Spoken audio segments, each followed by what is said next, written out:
walking over here with my parents today. Where's mom and dad? All right, they're somewhere here. And they were saying, what's HustleCon? I was saying it's a conference for people that don't know how to do anything. So I'm here to be a cheerleader for what do you do with your career if you don't know how to do anything. And the first step is, my belief is you're going to need 4 things. Okay, and the first of those 4 is inspired by my hometown sports hero, Walter Payton, and I call it tenacity.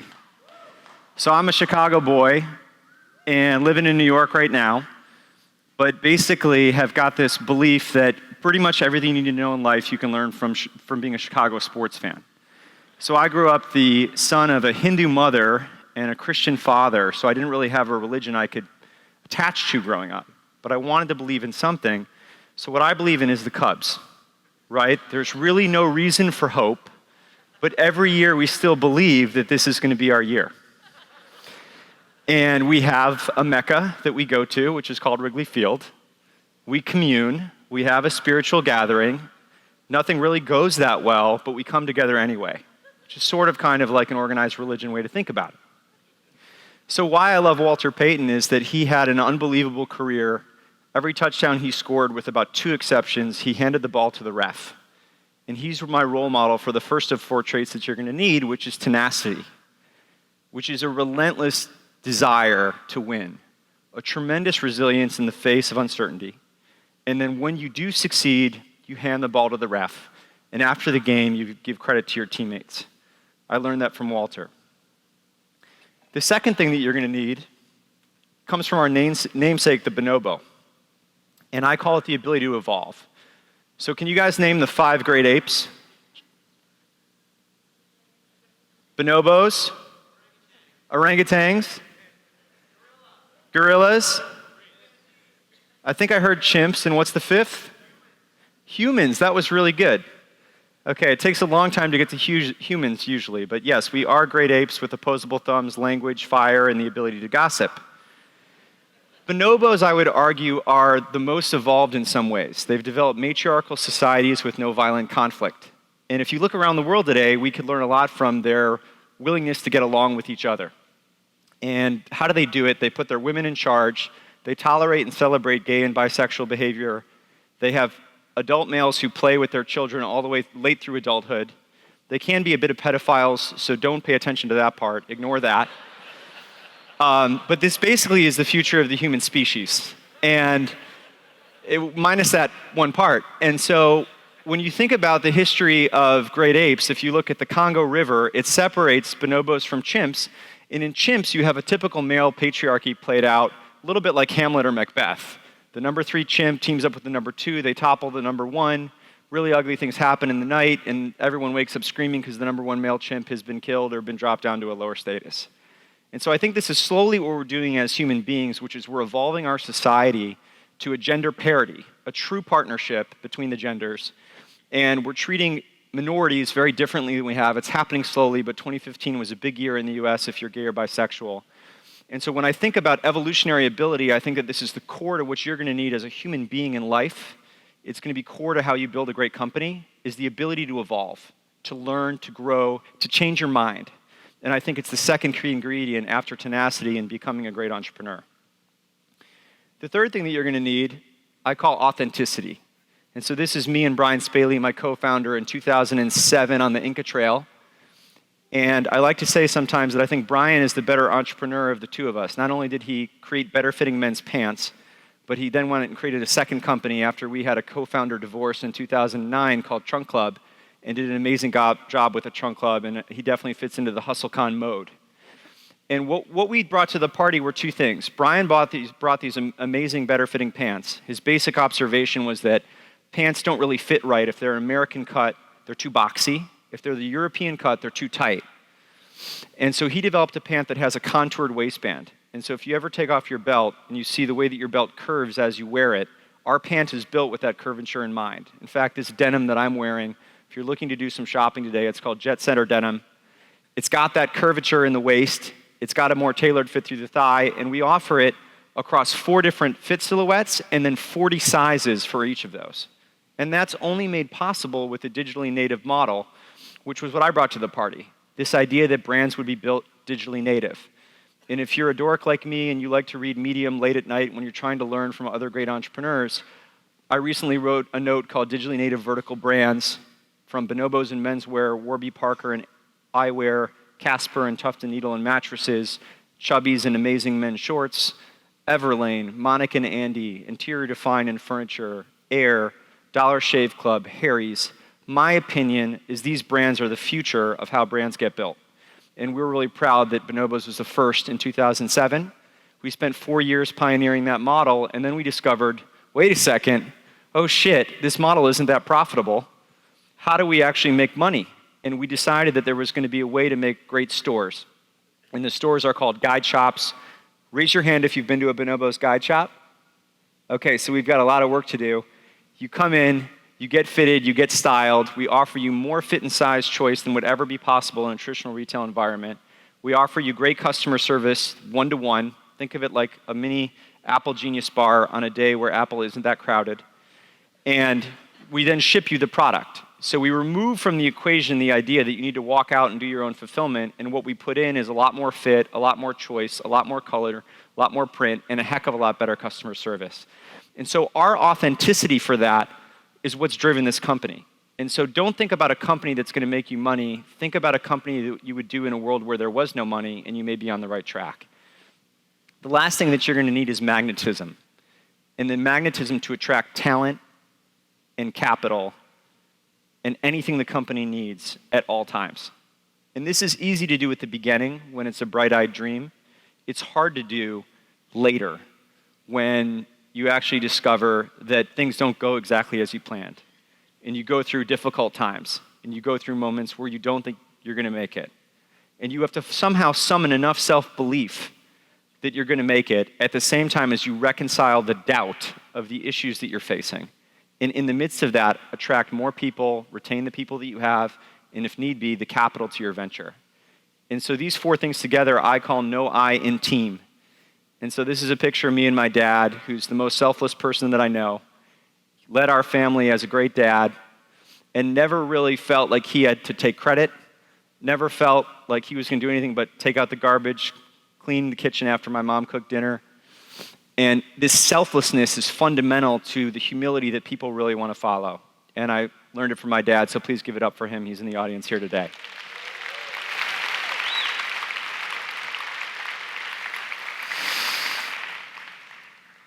What my dad's not good at is raising money. He's a history teacher. So let's talk about how do you raise money?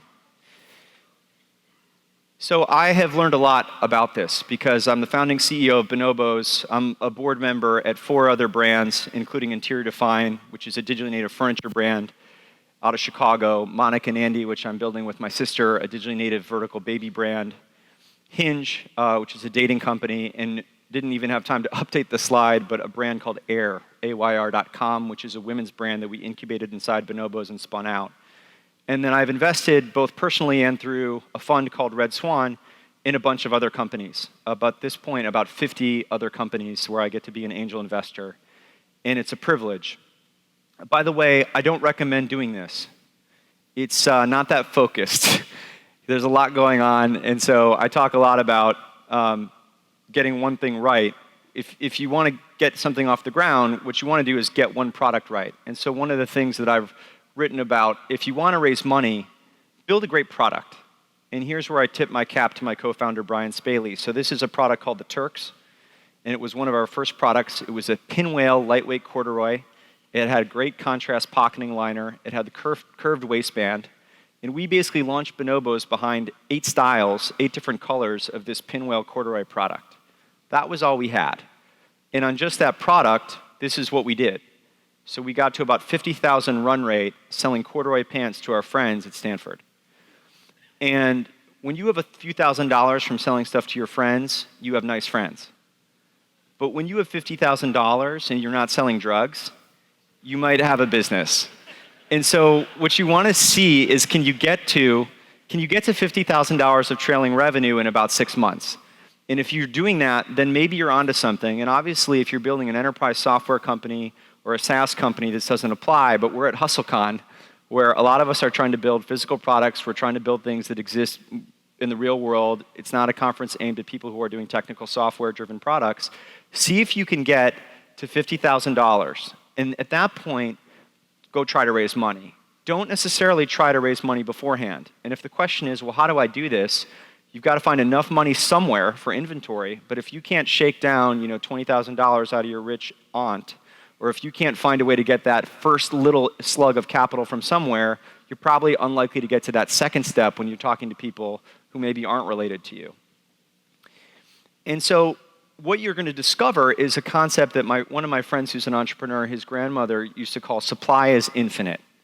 There is an infinite supply of capital in this world. The number of rich people in this world is staggering.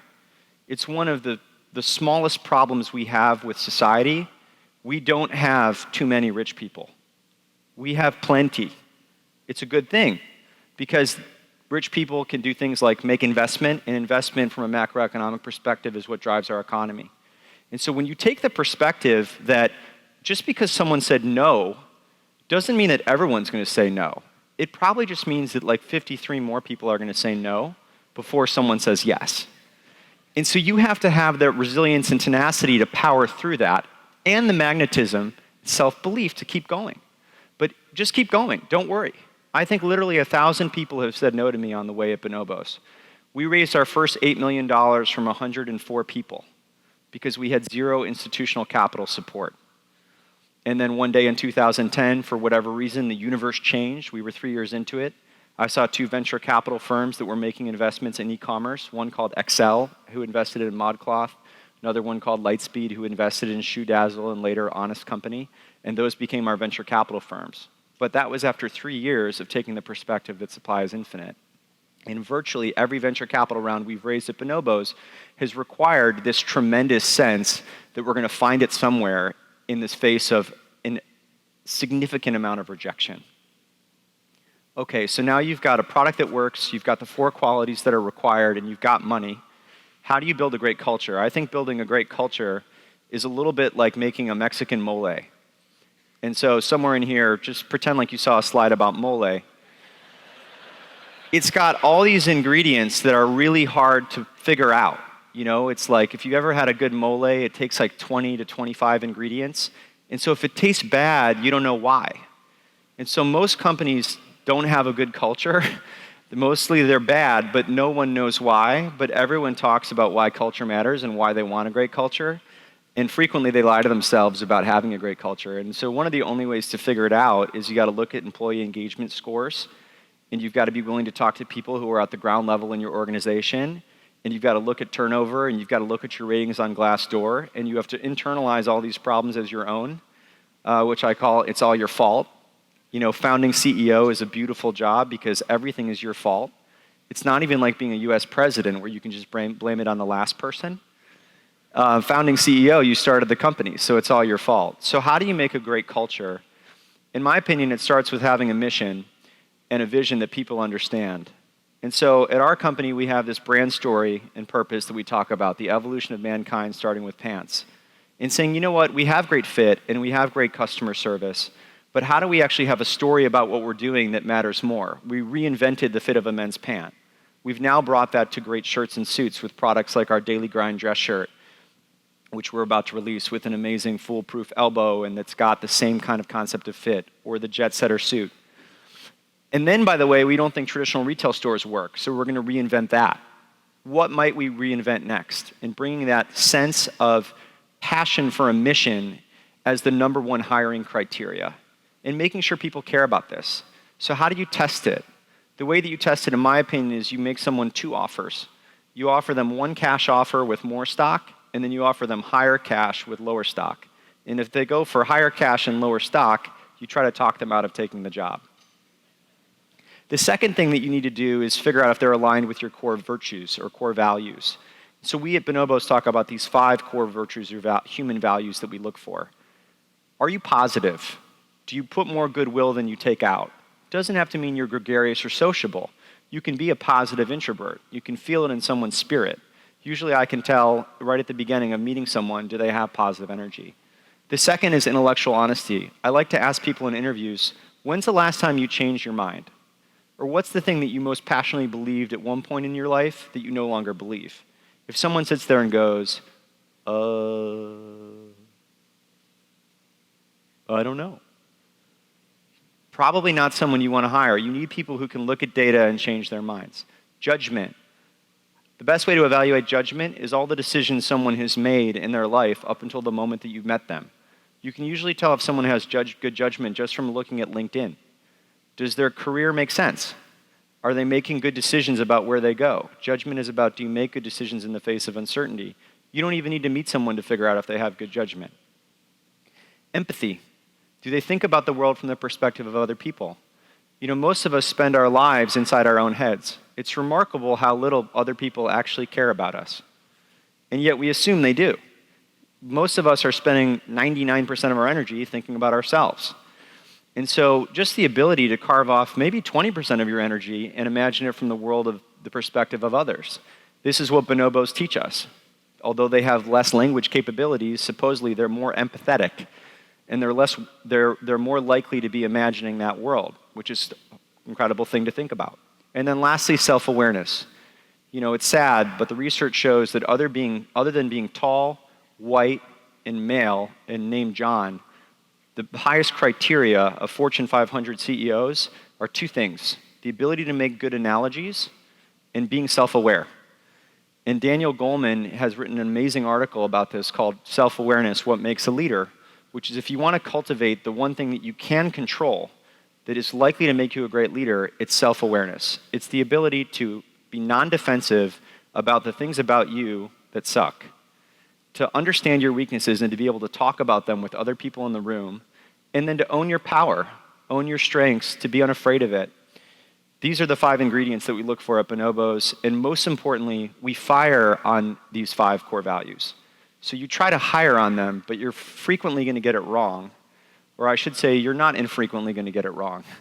Hopefully you get it right most of the time, but when you don't, as they say at Netflix, adequate performance has to get generous severance, and performance has to be cultural performance as well. And ultimately, you want to hire people that know what they're doing. You can't hire someone to be lead violin who's not a violinist. But my belief is you hire for passion for the mission and fit with your core human values above experience. Usually you're hiring someone who's about to do it rather than someone who's just done it. And I think ultimately this is the most elegant challenge in business, which is, can you build a company that is loved by your employees? Because if your company is loved by your employees, shareholders are going to be happy and customers are going to be happy too. No one likes to work at a company where the customers don't like the product or the service or the bundle thereof. And no company ever thrives that has got a great culture and that's not serving customers well. So I think that what Wall Street would like to teach us is shareholders come first, customers second, employees come third. And I would suggest that we should invert that. Put employees at the top, do a phenomenal job with that. Of course they will serve customers well, and then shareholders will be taken care of. And by the way, your employees are the only people who are thinking about what you do every day. They're investing their entire livelihoods outside of their families. Whereas a customer might think about you once a day if you're lucky, and your shareholder thinks about you a lot when the quarterly earnings come out. And so when it comes to leadership, I would suggest taking the opposite perspective of Charles de Gaulle, which is when I want to know what France thinks, I ask myself. And instead, take the perspective of an Eastern philosopher, Lao Tzu, who says a leader is best when people barely know he exists. When his work is done, his aim fulfilled, they will say, we did it ourselves. And so, if you've had some success, now what to do? Don't become annoying. Don't let success get to your head. And I take this next section as advice for myself, right? Which is that there's this pernicious force in human nature, which is hubris, and it comes with success. Don't let your feet leave the ground. Keep it firmly planted. Remember that everything that you've done, the further along you get, has less and less to do with you and more to the people that you're attracting to your venture and who are doing incredible work. You are doing less and less and less and less and less over time. So you have less and less to your credit as time goes on. And be wary of the stories in human history and in human mythology about what happens when your feet do leave the ground. This is a picture of Kendrick Lamar, who wrote a great song on his Emmy-winning album that talks about a beggar and how that beggar might actually be God. And I love that song because it's a mental trick, which is just because you're quote-unquote powerful and someone else is powerless doesn't mean that it should change anything about your kindness toward them. And if you want to hear a great song that will make you think and really kind of trip you out, consider that other people who are successful and powerful are precisely the people that you need be the least concerned about, and the people who have not had the privilege that you've had, you must think of in the inverse way. Be forgiving to yourself. This is a tough clicker, but I'm going to get it. Be forgiving to yourself by being forgiving to others. You're going to make huge mistakes. So you have to learn to forgive yourself, and you'll learn to do the same thing to others. This becomes particularly important as a boss. You're the shepherd of the way that other people feel about their performance. And then lastly, a tribute to my mom, practice good judgment without being judgmental. And I learned that from you, Mom, so please, one more round of applause for the leader who I most admire.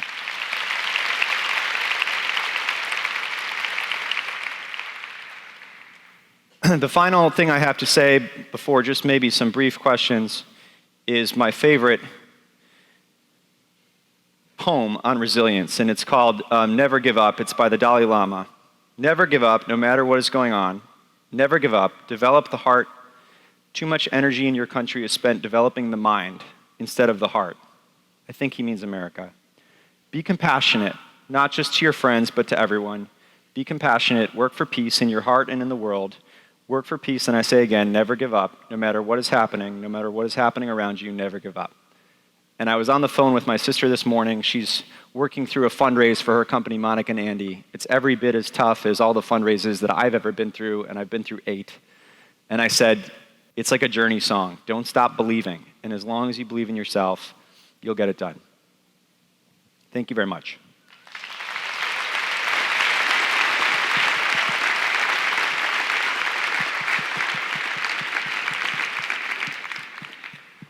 Hey, we have time for like 2 to 3 questions if people want to come down. I actually have a question myself. Huge Bonobos customer. I think I have like 16 pairs of pants. It's kind of weird. But one thing you kind of touched on, didn't really talk about a lot, is I think you guys have fantastic customer service. I know that's becoming kind of a thing where people are starting to realize that's really important. There's a lot of tools out there that help you, be really efficient when it comes to customer service. But what's your kind of stance on the importance of that and from a brand perspective? I think it's, if you look at just our Net Promoter Score now is running around 80. And if you look at just our clothing products, we're going to be between 50 and 65, depending on the product. So we're adding somewhere between 15 and 30 points just from customer service, and it's the ninjas and the guide shops. So part of the reason why I'm so bullish on digitally native vertical brands like Bonobos and like Warby and like this whole ecosystem is that you can fundamentally bundle service together with assortment.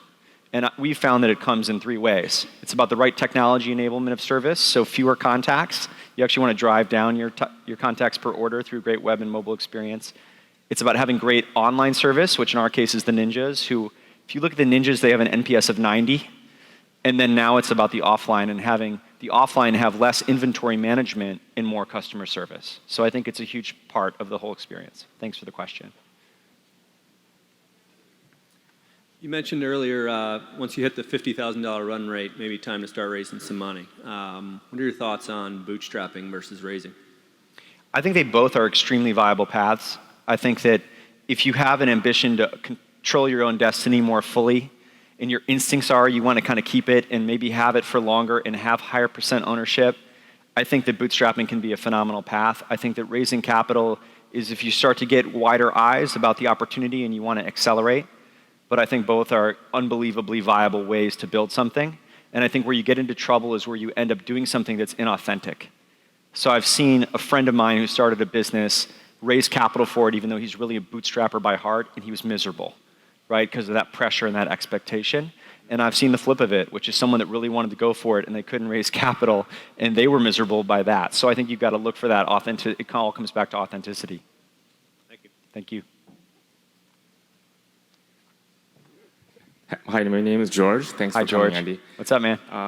My company, Cotton Brew, we make menswear, and we're in the process of starting the fundraising.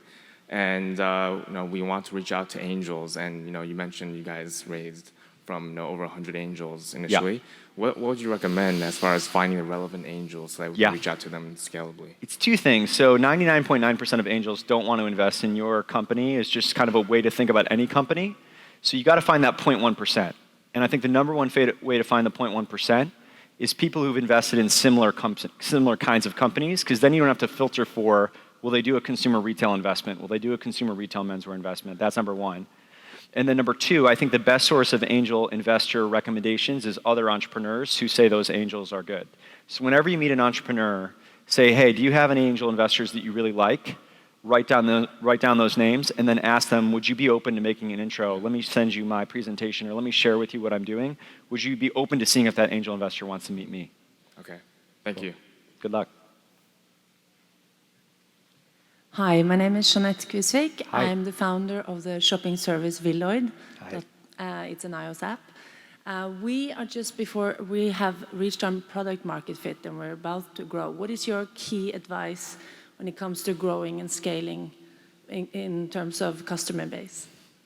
You know, I had a moment at Bonobos where we had product market fit and I thought I was done. And then I realized that there was this other part, which is customers and growing customers in this whole challenge of customer acquisition. And I think that one of the mistakes that I made was assuming that doing more marketing would help me grow product market fit to equaling more revenue. And what I've learned is sometimes if you're not seeing the business take off in a more organic way, it means that your product market fit is not a 10x the next product. And so Bonobos spent 4 years growing the business quite nicely, but really by spending money on marketing through venture capital in a way that wasn't actually great from a long-term perspective. And it wasn't until we invented the guide shop model and did the partnership with our phenomenal partners at Nordstrom and started developing a print catalog and doing some kind of contrarian things for a digital brand that we really took off. And so sometimes you have to think about your product experience as being something you want to extend into new categories and new channels rather than just marketing the existing bundle of product and market that you have. Thank you. I think we found the same way. We did some Facebook and Instagram marketing in the beginning. And when we didn't have more funding for that, we had to kind of be more smart about it. It gets expensive, right? Exactly. Thank you very much. And not smart enough either. Yes. But thank you. Thank you. All right, that's all the time we have. Thank you Thanks so much. much, everybody. Thank you. Thanks, man. All right.